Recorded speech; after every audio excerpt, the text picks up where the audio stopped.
Hey, how's it going, y'all? This is Aaron Burr from the Thought Doctrine, and you're listening to the Aaron Burr broadcast, episode 6. Dissenters equal domestic terrorists. The war on terror 2.0 is upon us. But now you are the terrorist. You are literally ISIS. The deep state and their cohorts and the Democrat-controlled media have weaponized the events that unfolded at the Capitol a week ago. If at any point now or in the past you supported Trump in any way, shape, or form, if you are a conservative, if you are a right-leaning person in your viewpoints, and or you voted Republican in 2020 or even 2016, you are walking around with a target on your back. For you have been deemed an enemy of the state.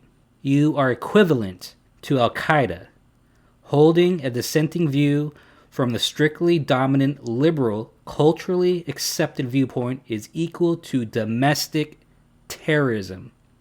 The corporate oligarchs, including the big tech billionaire overlords, have essentially fused with the government and the Uniparty in a coordinated effort to erase these dissenters not only from social media and the public square, but from society altogether.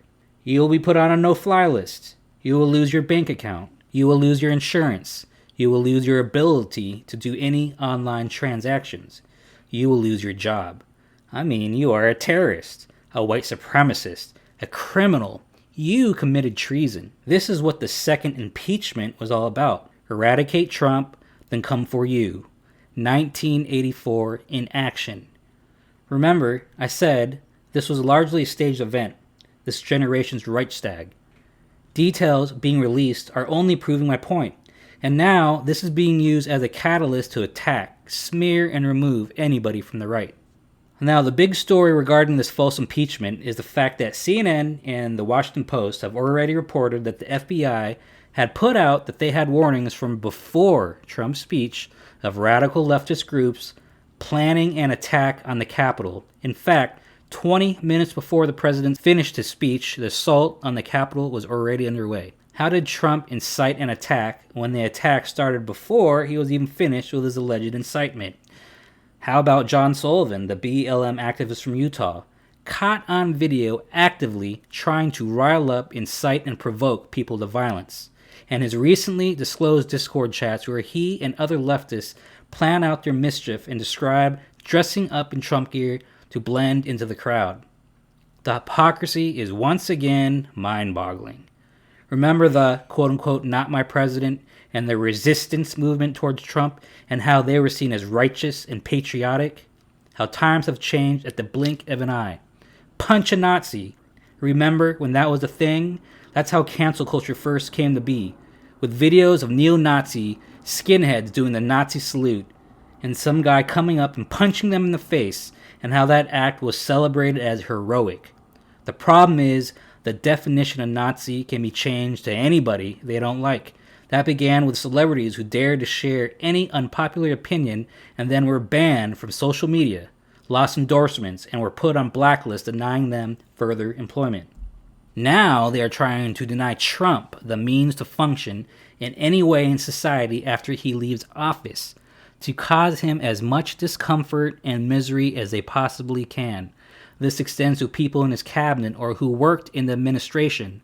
Forbes even came out warning companies to not even dare hire any former Trump officials, and even universities like Harvard threatening to pull degrees from graduates. However, the scariest thing is how they will and are coming after the average person who has espoused or espouses any support for Trump, period. 70,000 accounts deleted from Twitter, Facebook banning anything that mentions Stop the Steal, or the fact that Amazon Web Services nuked Parler, stating that they were responsible for organizing to attack the Capitol, when in reality it was Facebook and Twitter where people were doing that exact thing. It's not enough to delete you from social media, but they have to come after your entire existence in society. And it's pretty disgusting that the knee-jerk response from many of my libertarian friends use the excuse of, well, these are private companies. The fact is that a handful of extremely powerful billionaires have the ability to crush fellow human beings for expressing their viewpoints. This should remind my libertarian friends that's not an argument of whether these companies have the right to do as they please, because of course they do. But the thing is this the right thing to do? Is this not dangerous? Do not let yourself become poisoned by your beliefs. The excuse is always, well, go make your own platform, your own airline, your own bank account, etc. The problem is these oligarchs hold the levers of power that dictate how people can function in this modern society. I get it that social media platforms are not a given right. I agree. But when we start denying people's basic services like airport travel or banking or online transactions, etc., is that not something to be extremely concerned about? How many people must already silence themselves in their place of employment or risk termination? My point is that this is not a freedom of speech issue as much as it is a power issue. The amount of power held by a few over the individual is a problem. And you all act like we live in a true free market system, and it's not. It's a rigged system to begin with. And take a look at big tech, where these private companies are large donors of overwhelmingly to one party. That 11 bigwigs from big tech go on to take major posts in the new administration. That many of these big tech firms take government money in the form of government contracts.